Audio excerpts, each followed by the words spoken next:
Welcome back, my Weld 2 families. Abraham. For you guys that don't know me, I'm the supervisor here at South Coast Welding Academy, and in tonight's video, I'm going to be welding this stainless steel exhaust pipe right here. So for you guys that are into DIY projects like welding up your own stuff, building your own race cars, I'm going to show you how to prep it, fit it, and weld it.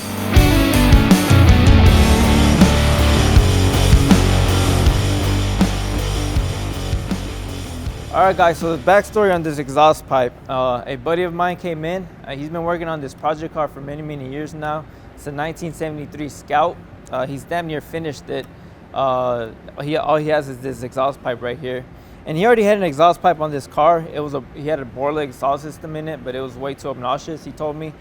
So now he's gonna put this one in and replace it. Alright. So he already took the measurements. He took all the measurements, he fitted it up, and he just brought it to me so I can weld it up. So let's get started on the prep up. All right guys, so let's talk about the prep up. The number one thing you want to do is polish it, aka clean it with some sanding paper first. Okay, as you see right here, I got some 200 grit sanding paper.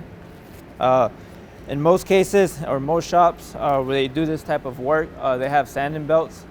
But in my case, I don't have a sanding belt, so I'm going to be using my hands. Okay.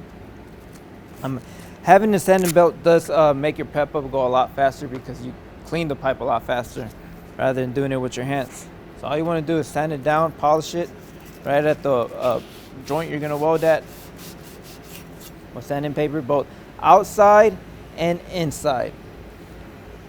After you finish polishing it, cleaning it with the sanding paper, you want to go ahead and wipe it down with some acetone. Very important. Okay, so after you polish your exhaust pipe, you wipe it down with the acetone. Do not forget to wipe down your filler metal. Okay, you want to make sure that you wipe down your filler metal again with some acetone. Okay, in this case, I'm wiping down some 316 stainless steel rod, 116 diameter filler metal. Okay, very important that you do not miss these steps. They're very crucial. If you miss one step, it will affect the aesthetics of your weld. So that's pretty much it with the prep up. Okay, so let's move on to the fit up and welding part. As you can see right here, I got this elbow portion of the pipe, exhaust pipe, and I got this little 3-inch pipe that I have to weld to it. 3-inch long pipe I have to weld to it. So I have to weld this piece to this piece. And I already have it tacked up. Like you can see my tacks right here. So what do I got going on right here?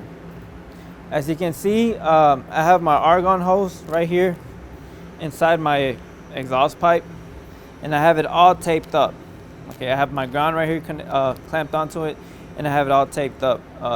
Normally, if you don't want to waste this much tape, you would have it plugged up with some silicone, purge plugs. I don't have any right now, so I'm just improvising. So I'm just using this blue tape you can get anywhere from at Lowe's or Home Depot.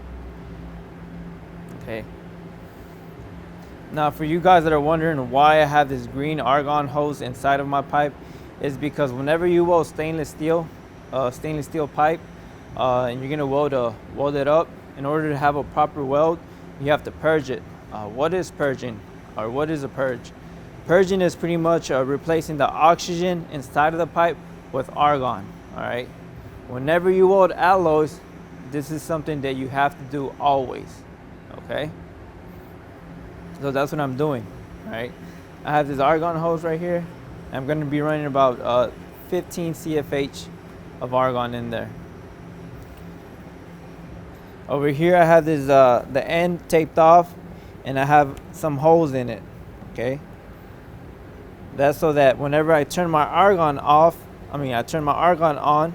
the argon is heavier than oxygen, and it's going to push out the oxygen out, and it's going to get full with argon.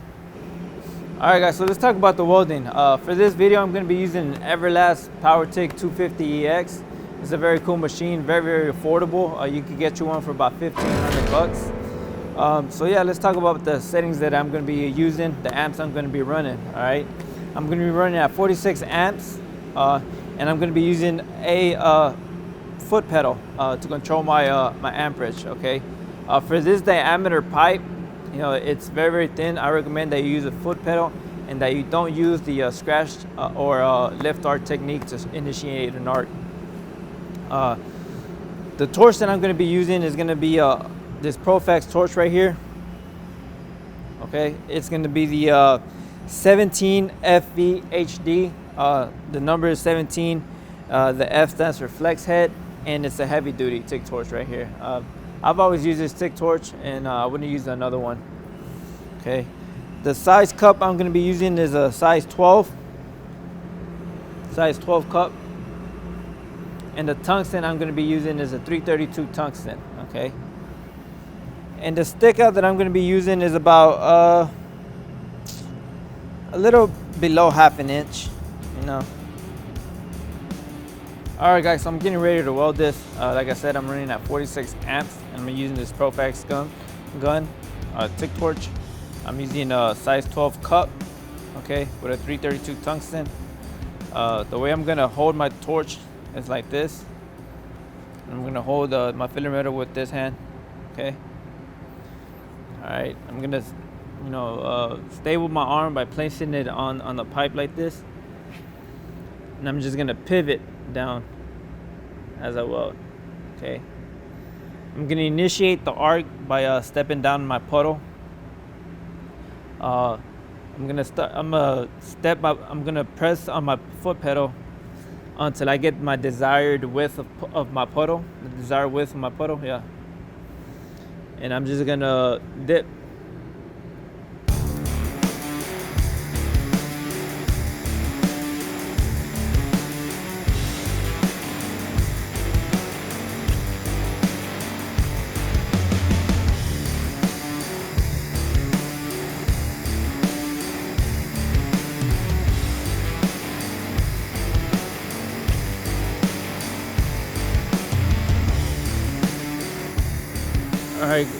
Alright guys, I'm gonna talk about the restart right here. When you restart, I pretty much start on the I start on my bead, and I pretty much press on my foot pedal until my puddle grows to the same size as my bead, and then I continue, and then I move forward.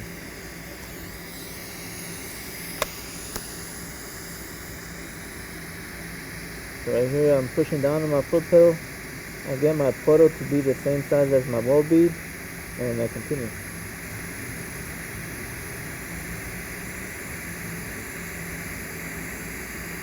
Alright guys, so every time you stop, you want to make sure that you leave your torch on the weld bead, so that your weld bead that you just laid, that you just welded, has argon coverage as it cools off. Because if the weld bead cools off and you don't have enough argon coverage on top of it, it's not going to turn out a pretty color.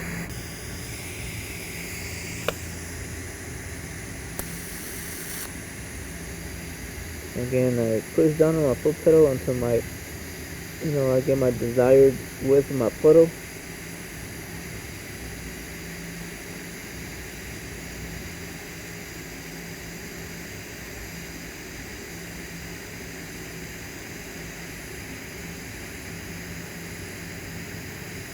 So the technique I'm using right here is a dabbing technique.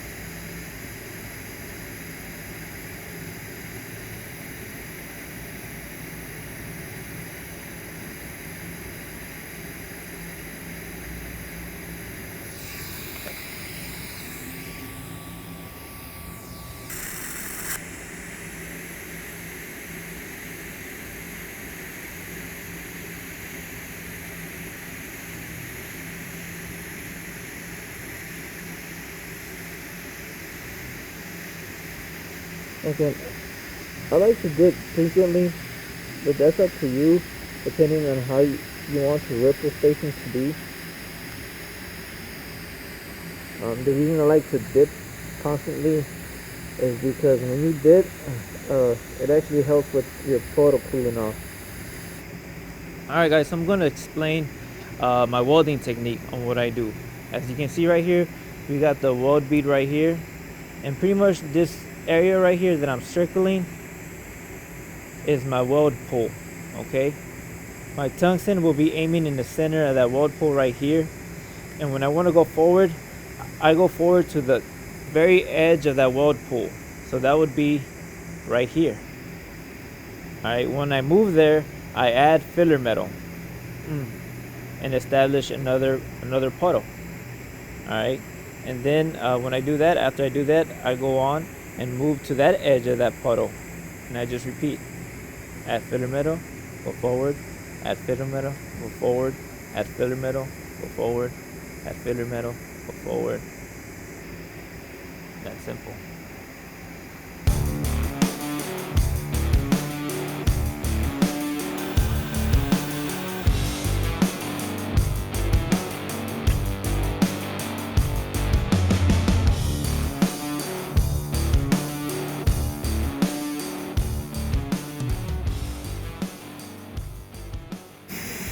Alright guys, so I'm getting ready to finish my weld right here, and what I made sure to do was turn down my purge.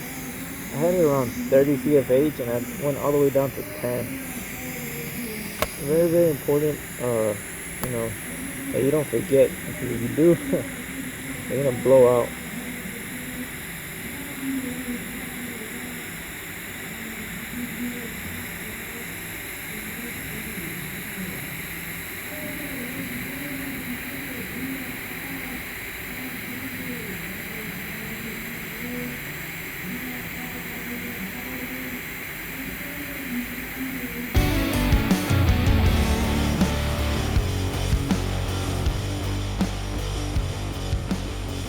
Alright guys, so there you have it, DIY project, you know, how to weld up a stainless steel exhaust in your garage. If you follow these steps, you're gonna be okay.